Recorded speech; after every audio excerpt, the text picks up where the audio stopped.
রাধে রাধে, নিতাই গৌর হরি বল। তো আজকের আমার সোনাকে স্নান করিয়ে একটু ফুল দিয়ে শৃঙ্গার করিয়ে দিয়েছি। তো কেমন লাগছে আমার সোনাকে?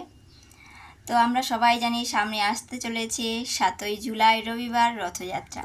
তো রথযাত্রার আগের দিন, ঠিক আগের দিন অর্থাৎ 6ই জুলাই শনিবার, সেদিনকে গুন্ডিচার মার্জন।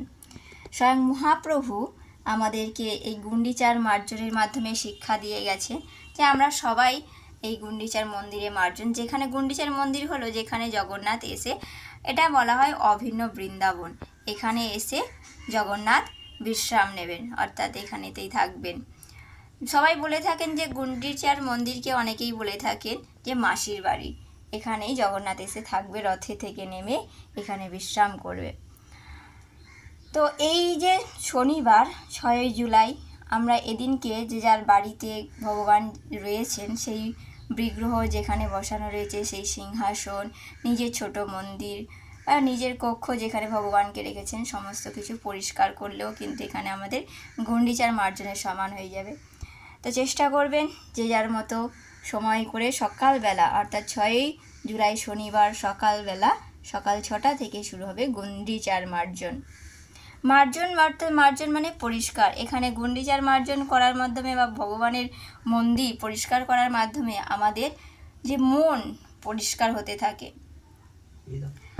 মন পরিষ্কার হয়। আরও হরিনাম করার মাধ্যমে, হরিনাম করবো যত, তত মন পরিষ্কার হতে থাকবে। ঠিক আয়নার মতো, একটা স্বচ্ছ আয়নায় যদি আমরা আমাদের মুখ দেখি, তাহলে আমাদের চেহারাটাকে সুস্পষ্টভাবে বুঝতে পারবো।